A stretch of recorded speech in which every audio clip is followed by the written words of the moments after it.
सरकार जो हरियाणा में चल रही है वो खट्टर की नहीं चल रही है, वो इन गुंडों की, इन फसादवादियों की जो ओछी राजनीति करते हैं उनकी सरकार चल रही है। इसी वजह से वो किसी के ऊपर कोई कार्रवाई नहीं करती। जो हमारी अपनी मसाजिद हैं उन मसाजिद में भी नमाज नहीं पढ़ने देते। हमारी अपनी लैंड में किसी ना किसी बहाने से उनको सील कर देते हैं। शिक्षा के लिए पुलिस प्रशासन सिक्योरिटी तो होती है, लेकिन वो मौन होती है, क्या नाम है, वो सिर्फ खामोश होकर तमाशा देखने वाली होती है। लेकिन उसमें कुछ लोग लॉ एंड ऑर्डर को संभालने वाले भी हैं। जैसे 3-4 पुलिस वालों ने आके मुझे बचाया था, नहीं तो वो उस वक्त कोई भी हमला कर सकते थे। कहता हम एक जगह पर भी नमाज नहीं पढ़ेंगे, हमारी मसाजिद खोल दीजिए, हमें ज़रूरत ही नहीं। हमारी 19 मस्जिदें गुड़गांव के अंदर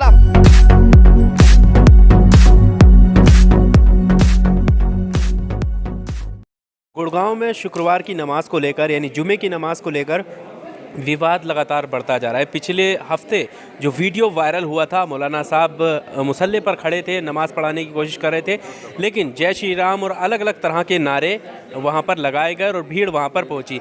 हमारे साथ मौजूद हैं, उनसे ख़ुद उस वाक़े के ऊपर पूरी बात करेंगे। जिस तरह से पूरी जो वीडियो वायरल हो रही हैं वहाँ से सामने आ रही हैं, और पिछले जुमे को आपकी वीडियो सामने आई जब आप नमाज़ पढ़ा रहे हैं और उसी दौरान पुलिस भी उनको नहीं रोक पा रही है और भीड़ जो है हावी हो जाती है। इस पूरी घटना को कैसे देखते हैं ऐसे में जब प्रशासन की मौजूदगी हो?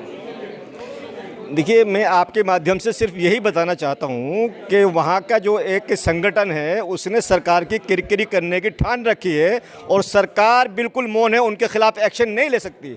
मैंने अभी कहा है कि कुलभूषण भारद्वाज जो वहाँ का एक संगठन है हिंदू संयुक्त मोर्चा, कुलभूषण भारद्वाज को बीजेपी से 6 साल के लिए बाहर निकाल दिया। वो अपनी खुन्नस निकालने के लिए सरकार की किरकिरी कर रहा है और सरकार बेबस है, मजबूर है कि उनके खिलाफ एक्शन नहीं ले सकती। उससे जाहिर ये होता है कि सरकार जो हरियाणा में चल रही है वो खट्टर की नहीं चल रही है, वो इन गुंडों की, इन फसादवादियों की जो ओछी राजनीति करते हैं उनकी सरकार चल रही है। इसी वजह से वो किसी के ऊपर कोई कार्रवाई नहीं करती, हमें ऐसा लगता है। पिछली बार की जो नमाज की जो वीडियो है, क्या वो उस जगह की है जिन जगह जो है चिन्हित में से कोई एक जगह है?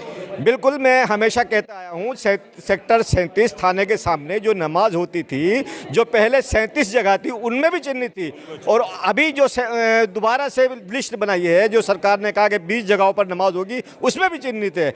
और दुख की बात यह है, मैं आपके माध्यम से बताना चाहता हूँ तमाम पब्लिक को कि ये जगह तो चिन्हित है जो सरकार ने ओपन स्पेस दिए हैं। जो हमारी अपनी मसाजिद हैं उन मसाजिद में भी नमाज नहीं पढ़ने देते। हमारी अपनी लैंड में किसी ना किसी बहाने से उनको सील कर देते हैं। आपके सामने जो एग्जाम्पल है वो शीतला कॉलोनी मस्जिद है जो बिना किसी कारण के उसको सील कर दिया गया है। और जो हमारे अपने प्लॉट से, जो हमारे हिंदू भाई प्लॉट से दे रहे हैं, हमारी अपनी जगहों में नमाज नहीं पढ़ने दे रहे, तो उसका सीधा मामला ये है कि सरकार तो सामने नहीं आती, लेकिन जो उनके विरोधी हैं उन्होंने ठान रखी है कि हम सरकार को शांति से नहीं चलने देंगे, इसीलिए कोई भी लॉ एंड ऑर्डर उनके खिलाफ काम नहीं करता। मतलब ऐसी जगह पर भी विरोध हुआ जहाँ पर जो प्लॉट हैं वो खुद आप लोगों के हैं, वहाँ पर आप नमाज पढ़े तब भी नमाज में जो है बाधा डाली गई है। देखिए, मैं आपको बता दूं कि अभी पहले से हुआ है कि जो अक्षय यादव ने जो सेक्टर 12 में जगह दी थी वहाँ पर भी वो नमाज नहीं होने देता। अक्षय यादव को गुड़गांव छोड़ने में मजबूर कर दिया, वो गुड़गांव से बाहर हैं। शीतला कॉलोनी में ही हमारे एक साहब हैं लखी राम जी, उन्होंने अपना 100 गज का प्लॉट दिया है, वहाँ वो हवन करने के बैठ गए, वहाँ भी नमाज नहीं होने दे रहे। जो हमारे अपने प्लॉट है उनमें नमाज नहीं होने दे रहे, अड़ोसी पड़ोसी खड़े हो जाते हैं। तो सीधा मामला ये है, कुलभूषण भारद्वाज अपने 10-5 बंदे वहाँ भेज देता है और सरकार और पुलिस प्रशासन मुख्य दर्शक बने देखती रहती है, उनके खिलाफ कार्रवाई नहीं करती। क्या लॉ एंड ऑर्डर की जिम्मेदारी एक गुंडी पार्टी है, जो बाहर के लोग हैं, उनकी जिम्मेदारी है? सरकार की जिम्मेदारी है। सरकार अपने लॉ एंड ऑर्डर को क्यों नहीं मेंटेन करती? क्यों हमें नमाज जो जगह चिन्हित हो गई है उन पर नमाज क्यों नहीं पढ़वाती है? ये सरकार का और प्रशासन का फेलियर है। सर, सिख समुदाय की तरफ से जो कहा गया था कि आप हमारे गुरुद्वारे में आकर अपनी नमाज अदा कर सकते हैं, तो क्या आप वहाँ पर अब जा रहे हैं? उस जगह का क्या रहा, मतलब नमाज पढ़ी? देखिए, मैं आपको बता दूं क्या नाम है कि हमारी 19 मसाजिद हैं। सरकार से हमारा कहना ये कि हमारी 19 मसाजिद खोलिए। अगर हमें परेशानी हुई तो हमारे हिंदू भाई, हमारे सिख भाई हमारे सामने आए, तो उन्होंने बड़ा दिल दिखाया, दरिया दिली दिखाई है, उनकी बहुत मेहरबानी है। और जब तक हमारे पास ओपन स्पेस है तो हम वहीं नमाज पढ़ते रहेंगे, ज़रूरत पड़ी तो वहाँ भी जाएंगे। अभी वहाँ कहीं हम गए नहीं। पढ़ी है आपने एक आध बार? नहीं, अभी हम वहाँ गए नहीं है, अभी ज़रूरत नहीं पड़ी है। जब तक हम ओपन में और हमारी मस्जिदों में नमाज़ पढ़ रहे हैं, वहाँ से काम चल रहा है। सर, सुरक्षा को लेकर जैसे शुक्रवार का जब दिन आता है तो पता होता है कि अब 12 बजे से जो है आप लोग वहाँ पर नमाज़ पढ़ने वाले हैं, और ऐसे में खुद मुख्यमंत्री और प्रशासन ने जो है सुरक्षा की बात कही है कि कि सुरक्षा दी जाएगी। तो सुरक्षा को लेकर क्या वहाँ पर प्रशासन के लोग आते हैं, कैसे वो लोग हावी हो जाते हैं, क्या उनकी तरफ से प्रतिक्रियाएं रहती हैं? देखिए, आपने पिछली बार देखा होगा, क्या नाम है कि सुरक्षा के लिए पुलिस प्रशासन सिक्योरिटी तो होती है, लेकिन वो मौन होती है। क्या नाम है, वो सिर्फ खामोश होकर तमाशा देखने वाली होती है।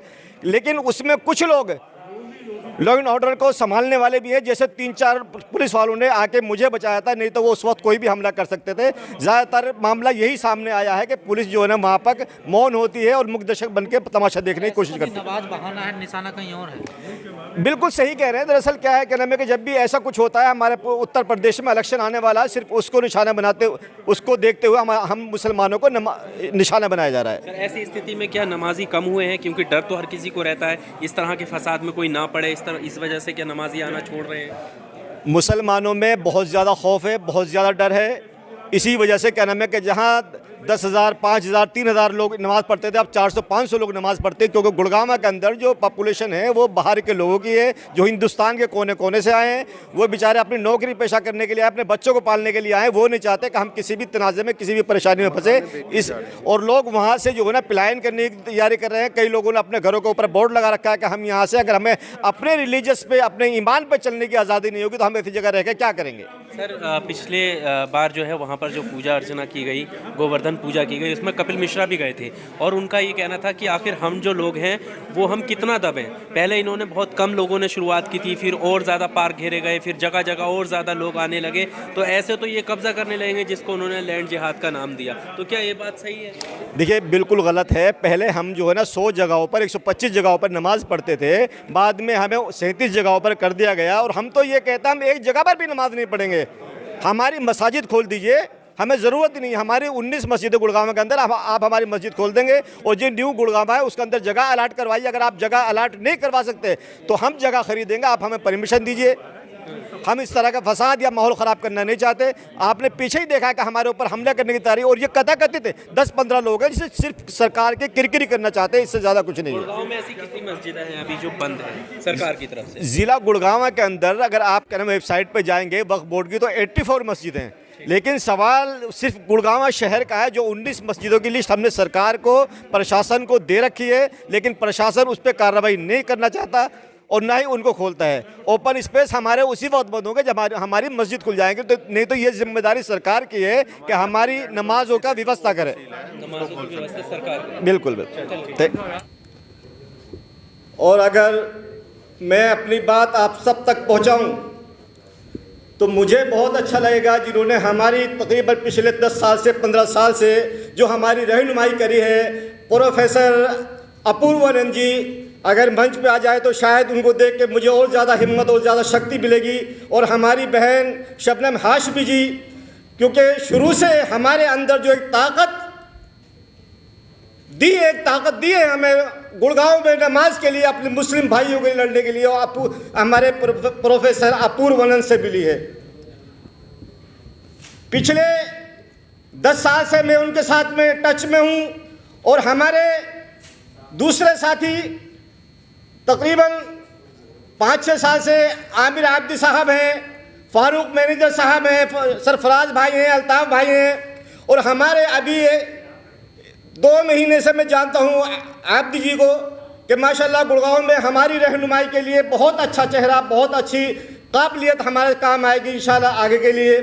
लेकिन बताने का मकसद ये है, हमारे बीच में हमारे उलमा भी हैं, मुफ्ती साहब हैं और मौलाना हैं, तो मैं उनसे भी चाहूँगा कि दुआ करें कि हमारा आगे कोई रास्ता खैर का निकल आए। बहरहाल मैं मुद्दे पे आता हूँ।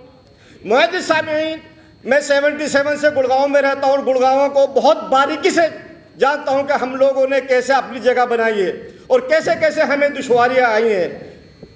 मैं आपको बता दूं क्या नाम है कि 10 साल पहले गुड़गांव के अंदर मुस्लिम समाज बहुत कम था और नमाज पढ़ने में कहीं पर भी कोई दिक्कत नहीं आती थी। और उसी प्रोफेसर अपूर्वानंद के मशवरे से हमारी 14 मस्जिदें खुली हैं। आप अंदाज़ा नहीं लगा सकते, 14 मस्जिदें खुली है जो हमने गुड़गांव से लेकर रोहतक तक मस्जिद खुलवाई है, नवाब दुजाना की मस्जिद खुलवाई है, अलाउद्दीन खिलजी की मस्जिद खुलवाई है। लेकिन आज कुछ लोगों ने हमारी ज़मीन इतनी तंग कर दी है अपनी झूठी शान के लिए, अपने आप को चमकाने के लिए, कि हम उसको बर्दाश्त नहीं कर पाते।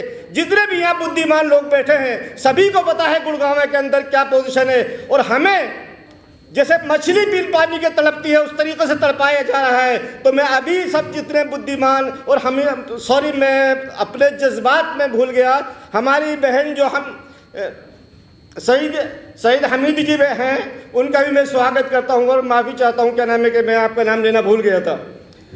और हमारे बीच में जो दयानंद सिंह जी हैं, दया सिंह जी हैं, उन्होंने हमारी हर कदम पर बड़ी रहनुमाई करी है। गुड़गांव में रह के हमें, और SL प्रजापति जी हैं, हमें इनसे बहुत सहारा मिलता है और ऐसे सेकुलर लोगों की हमें ज़रूरत है।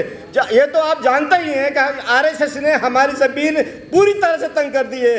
बस मैं आप लोगों से ये उम्मीद करना चाहता हूँ कि आप गुड़गांव में आएँ और अपनी आवाज़ को, जैसे फिर दोबारा से मैं अपने प्रोफेसर अपूर्वानंद जी को कहूँगा, क्योंकि 2019 में क्या हुआ था कि हमारी नमाजें सारी बंद कर दी थी।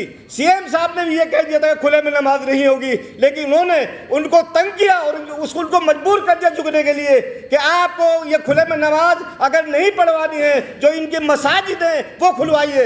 उनको मजबूर कर दिया ये कहने में कि हम मस्जिद भी खुलवाएंगे और आप 37 जगहों पर खुले में नमाज भी पढ़ें। ये आप सब जितने भी दानिश्वर लोग बैठे हैं, ये हमारी कहीं ना कहीं मदद करते हैं। मैं आप सब लोगों का शुक्रिया अदा करता हूँ। और ये प्रेस भाई, ये पत्रकार भाई और प्रेस वाले बंधु जितने भी हैं, और आप सबका बहुत बहुत शुक्रिया अदा करता हूँ कि आप सब लोग हमारी बात दुनिया तक पहुँचाएंगे, उन सेकुलर लोगों तक पहुँचाएंगे जो हमारे लिए और हिंदुस्तान के लिए तड़पते हैं। तो हिंदुस्तान को हम एक हरा भरा गुलदस्ता देखना चाहते हैं, उसमें आप सभी दानिश्वरों की ज़रूरत है और आपके मशवरे की ज़रूरत है। बहुत बहुत शुक्रिया। अस्सलाम वालेकुम रहमतुल्लाहि व बरकातुहू।